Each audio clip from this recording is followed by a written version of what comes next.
Hello everyone, welcome to texture math.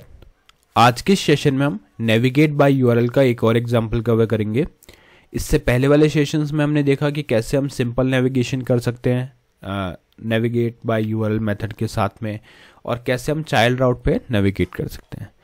इस session में हम डिस्कस करेंगे कि अगर हमें नेविगेशन करना है किसी पैरामीटर के साथ में, तो उसके लिए क्या प्रोसेस हमें लिखना होता है, क्या सिंटैक्स और स्ट्रक्चर हमें फॉलो करना है, ये सारी चीज़ें हम इस सेशन में डिस्कस करेंगे। बट सेशन शुरू करने से पहले जस्ट एक रिकमेंडेशन है कि अगर अभी तक आप लोगों ने पहले वाले सेशंस नहीं देखे हैं तो आप पहले उनको देख सकते हो, क्योंकि ये जो पूरी प्लेलिस्ट है एक प्रॉपर सीक्वेंस और सिंक में।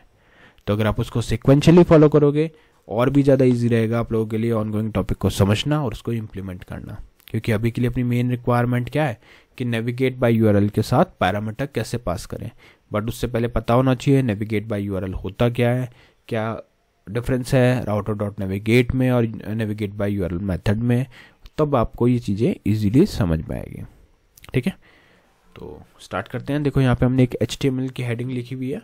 हम हैं अभी app.component.html फाइल पे, जहाँ पे लिखा है Angular 19 course by texture math. उसके बाद में हम सेकेंड हेडिंग डालेंगे जो आज के टॉपिक को बताएगा।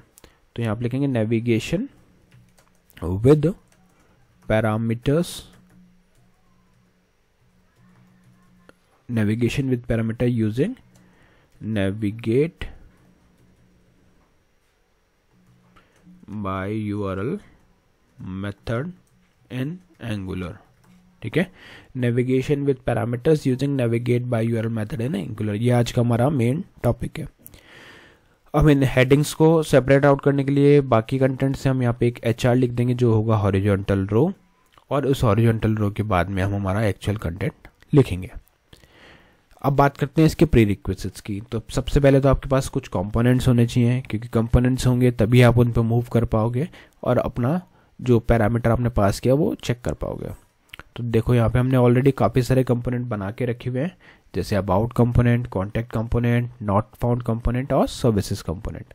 तो इन्हीं में से कोई भी कंपोनेंट हम यूज़ करेंगे अपने डेमो के लिए। इन केस अगर आपको नहीं पता कंपोनेंट कैसे बनता है तो सिंपली आपको एक कमांड रन करनी पड़ती है, which is ng for angular g generate c component, और कंपोनेंट का नेम आ जाएगा। फॉर एग्जांपल मुझे अबाउट बनाना है तो यहाँ लिख देंगे अबाउट, और जैसे ही आप इसको एंटर करोगे तो यहाँ पे अबाउट कंपोनेंट क्रिएट हो जाएगा। ठीक है, इसके अंदर हमारे पास 4 फाइल्स हैं, CSS, HTML, spec.ts और component.ts।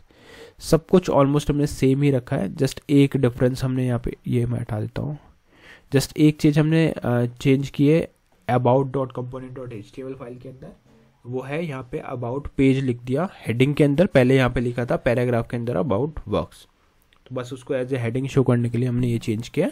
बाकी सारी फाइल्स एज इट इज़ हमारे पास सेम रहने वाली है। ठीक है, अबाउट कंपोनेंट रेडी है। उसी तरह से कॉन्टैक्ट कंपोनेंट में भी हमने हेडिंग डाल दिया और बाकी वालों में भी डाल दिया, बट हम अबाउट और कॉन्टैक्ट में से ये एक का यूज़ करेंगे। तो अब इसके लिए अपन चलते हैं अपने, देखो कंपोनेंट रेडी हो गया। अब अपना काम है राउट डिफाइन करना, राउट को कॉन्फ़िगर करना, डिफाइन करना या डिस्क्राइब करना। तो राउट डिफाइन करने के लिए आपको जाना पड़ेगा app.route.ts फाइल में, जहाँ पे हम राउट का सेटअप करेंगे। तो ये आ गया अपना राउट फाइल।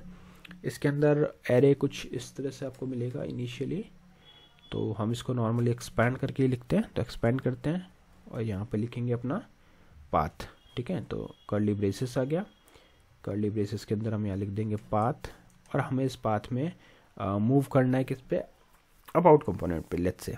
तो यहाँ मैं लिखूँगा अबाउट स्लैश, और यहाँ आ जाएगी हमारी कॉलन ID। ठीक है, तो ये हम ID पास करने वाले हैं एज अ पैरामीटर।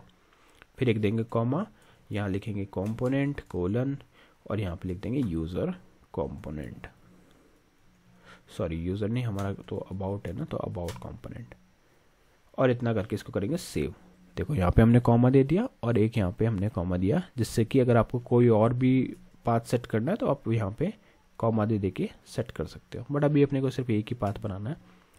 तो ये हमारा राउट यहाँ पे सेटअप हो चुका है।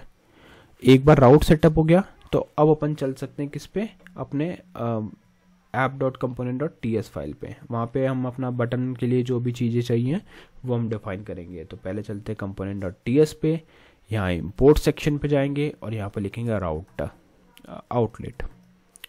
राउटर आउटलेट क्यों यूज़ करते हैं? ये आउटपुट को शो करने के लिए। तो इन केस अगर आपको कोई भी आउटपुट शो कराना है तो उस केस में आपको राउटर आउटलेट का यूज़ करना पड़ेगा। ठीक है, ये हो गया। अब राउटर आउटलेट आ गया, उसके बाद में नेक्स्ट हमें क्या करना है, यहाँ पे एक कंस्ट्रक्टर डिफाइन करना होता है। तो एक कंस्ट्रक्टर बनाते हैं, ये आ गया कंस्ट्रक्टर। इसके अंदर हम लिखेंगे प्राइवेट और यहाँ लिखेंगे राउटर कोलन और इधर आ जाएगा राउटर एंटर। जैसे ही मैंने एंटर किया तो देखो राउटर यहाँ पे क्या हो गया, इंपोर्ट हो चुका है सक्सेसफुली, मतलब राउटर हमारा ऐड हो गया। ठीक है, एक बार राउटर ऐड हो गया उसके बाद में हम इसको यूज़ कर सकते हैं। तो यहाँ एक मेथड बनाते हैं, go to about with user ID. ठीक है, तो ये एक मेथड का नेम मैंने दिया जिससे कि आपको पता भी चले कि ये मेथड क्यों बना है। तो ये क्या करेगा, go to about with user ID, opening closing parenthesis देंगे, कर्ली ब्रेसेस देंगे और यहाँ पे हमारा जो भी लॉजिक है वो डिफाइन कर देंगे। तो इसको लिखते हैं इस तरह से, दिस डॉट, एक एंटर दे देते हैं, यहाँ लिखेंगे this dot router dot navigate.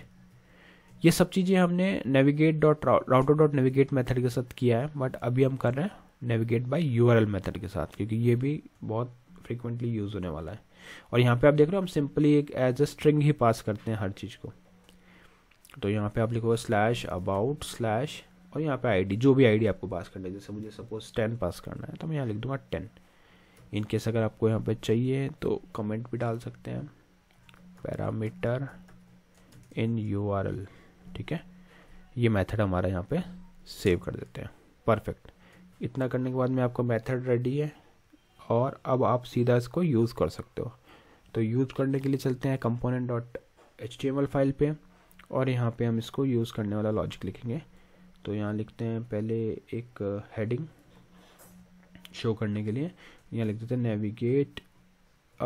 ठीक है, ये हटा देते हैं, ऊपर हमने ऑलरेडी लिखा हुआ है। सिंपल हम एक बटन ही बनाते हैं यहाँ पे, अदरवाइज आप कंफ्यूज हो जाओगे। बटन बनाया, यहाँ लिखते हैं go to about component with user ID 10। ठीक है, ये बटन का हमने नेम दे दिया और यहाँ पे इसको बाइंड कर देंगे। तो bind go to with user ID, opening closing parenthesis, क्योंकि ये एक मेथड है, और सीधा यहाँ पे डाल देंगे router dot outlet, router hyphen outlet. Perfect, ये अब हमारा रेडी हो चुका है। इसको रन करके देखते हैं, ng सर्व हाइफन हाइफन ओपन एंटर, कुछ सेकंड्स का वेट होगा और फिर ये आपको ब्राउज़र पे शो होगा। फिर वहाँ से हम वेरीफाई करेंगे। देखो यहाँ क्या लिखा रहा है, एंगुलर 19 कोर्स बाय टेक्सचर में navigation with parameters using navigate by URL method in Angular. एक हॉरिजॉन्टल रो है हमारे पास और एक बटन है जो शो कर रहा है go to about component with user ID 10। ठीक है, अब जैसे ही आप इस बटन पे क्लिक करोगे तो पाथ चेंज होगा। अभी देखो यूआरएल क्या हमारा localhost:4200। अब मैं यहाँ पे क्लिक करता हूँ, क्लिक करने के बाद में हम अबाउट विद यूज़र आईडी 10 आ चुके हैं और अबाउट पेज पे भी आ चुके हैं। तो यही हमारा पर्पस था कि हमें यहाँ पे यूज़र आईडी पास करनी है। अब कुछ लोगों का क्वेश्चन होगा कि ठीक है हमने यूज़र आईडी पास कर दिया, बट इन केस अगर हमें उस यूज़र आईडी को यूज़ भी करना है तो हम क्या करें, उसके लिए लॉजिक क्या लिखें। तो मैं शॉर्ट में बता देता हूँ कि कैसे आप उसको एक्सेस कर सकते हो। जैसे अभी हमने इसको अबाउट पे भेजा ना, तो उसके लिए अबाउट वाले पेज पे चलेंगे, अबाउट कंपोनेंट TS पे जाएंगे और यहाँ कुछ लॉजिक लिखना पड़ेगा। कैसे देखते हैं फटाफट। तो यहाँ मैं लिख देता हूँ ID कोलन और यहाँ लिखेंगे स्ट्रिंग, स्ट्रिंग की तरह ID लेंगे, एक हाइफन नल। ये कुछ नहीं, बस हम एक यहाँ पे वेरिएबल डिफाइन कर रहे हैं जिसमें डेटा स्टोर होगा। फिर हम एक सिंपल कंस्ट्रक्टर बनाएंगे उसी तरह जैसे वहाँ बनाया था। तो यहाँ लिखते हैं प्राइवेट, यहाँ लिखेंगे राउट कॉलन और यहाँ लिख देते हैं एक्टिवेट, या एक काम करते हैं राउटर ही लिख देते हैं, राउटर कॉलन एक्टिवेटेड राउट।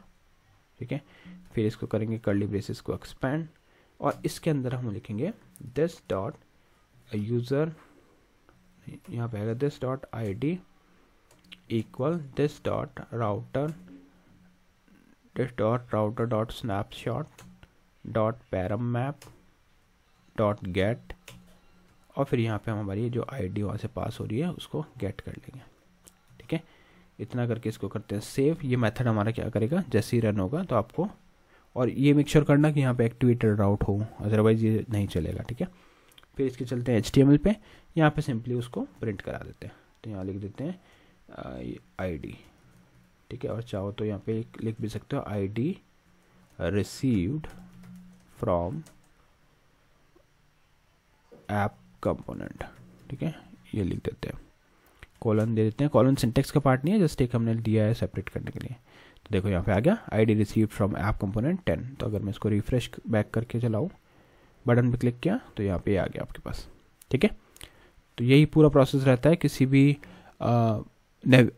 भी सिचुएशन में नेविगेट बाय यूआरएल के साथ में यूज़र आईडी पास करने का या पैरामीटर पास करने का।